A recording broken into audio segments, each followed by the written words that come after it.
Hello दोस्तों, आज हम डिस्कस करने जा रहे हैं कि पैरासिम्पेथेटोमाइमेटिक जो ड्रग्स होते हैं, जो हमने प्रीवियस लेक्चर में डिस्कस किए थे, उसके इफ़ेक्ट्स क्या है ऑन डिफरेंट रिसेप्टर्स। क्योंकि जो हमने पिछले लेक्चर में डिस्कस किया था कि पैरासिम्पेथोमाइमेटिक या कोलिनोमाइमेटिक एजेंट्स जो है वो किस नर्वस सिस्टम को एक्टिवेट करता है। वो करता है पैरासिम्पेथेटिक नर्वस सिस्टम को एक्टिवेट।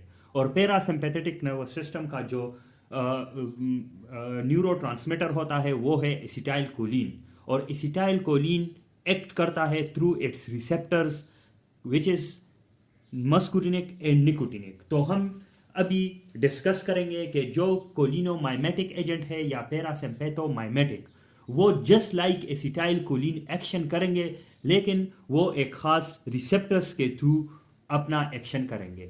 और इस इफ़ेक्ट्स को हम फार्माकोडायनेमिक्स भी बोलेंगे। तो हम आज के लेक्चर में क्या डिस्कस करेंगे? इफ़ेक्ट्स आर फार्माकोडायनेमिक्स ऑफ पैरासिम्पेथोमाइमेटिक और कोलिनोमाइमेटिक ड्रग्स ऑन डिफरेंट रिसेप्टर्स। इधर डिफरेंट रिसेप्टर्स है, बोथ मस्कुरिनिक एंड निकोटिनिक। ये मस्कुरिनिक रिसेप्टर्स है M1, M2, M3, M4, M5। ये इसके सब टाइप्स है मस्कुरिनिक रिसेप्टर्स के। और लास्ट में हमने निकोटिनिक रिसेप्टर्स लिखा है। ठीक है, तो अभी ये रिसेप्टर्स किधर पे एक्ट करेंगे, मतलब ये रिसेप्टर्स कहाँ पे होंगे, इसकी लोकेशन क्या होगी, और जब कोलिनोमाइमेटिक एजेंट्स उन रिसेप्टर्स पे अटैच होंगे डिफरेंट ऑर्गन्स में, तो उसके इफ़ेक्ट्स असरात क्या होंगे। ठीक है, उसके इफ़ेक्ट्स क्या होंगे। तो जो M1, M4, M5 मस्कुरिनिक रिसेप्टर्स है वो कहाँ पे पाए जाते हैं? सेंट्रल नर्वस सिस्टम में। और सेंट्रल नर्वस सिस्टम में ये क्या करते हैं? इसके इफ़ेक्ट्स जब कोलिनोमाइमेटिक एजेंट इन रिसेप्टर्स पे अटैच होता है तो क्या इफेक्ट्स होंगे? इट विल काज और it will influences the neurological functions of the central nervous system, like we can say memory, cognition, and all other neurological functions. The M2 receptors, which is located on the heart पे कौन से मस्कुलिनिक receptors होते हैं? M2। और जब कोलिनोमाइमेटिक agent attach होता है तो it will cause the decrease heart rate and atrial contractility. Atrial contractility को ये डिक्रीज करता है और डिक्रीज हार्ट रेट को भी डिक्रीज करता है, मीन कि ये ब्रेडिकार्डिया करता है। ठीक है, अभी जो कोलिनोमाइमेटिक एजेंट के जो ऑपोजिट एजेंट्स है, एंटी कोलिनर्जिक एजेंट्स या एंटी मस्कुरिनिक एजेंट्स, तो वो हार्ट रेट को क्या करेंगे?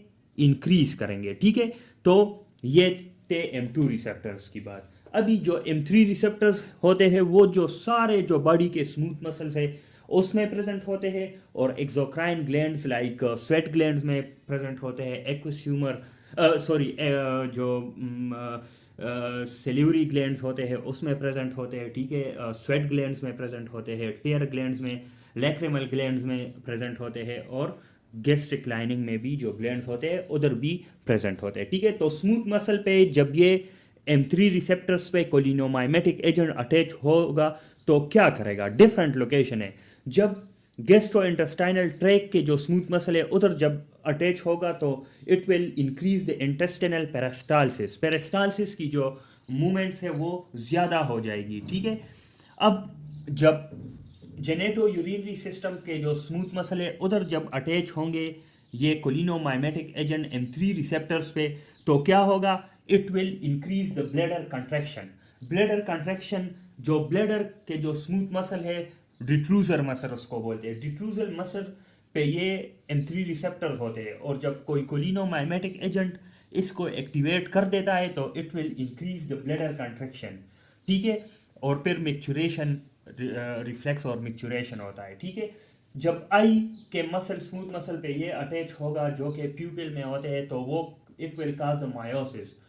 ठीक है, और जब ब्रोंकियल या रेस्पिरेटरी ट्रैक के जो स्मूथ मसल है उसमें उस पे जब ये कोलिनोमाइमेटिक एजेंट अटैच होते हैं M3 रिसेप्टर्स पे तो it will cause the bronchoconstriction और ब्रोंकोस्पाज्म। ठीक है, और ब्लड वेसल्स पे M3 रिसेप्टर्स जब M3 रिसेप्टर्स पे जब कोलिनोमाइमेटिक एजेंट अटैच होता है it will cause the vasodilation, ठीक है।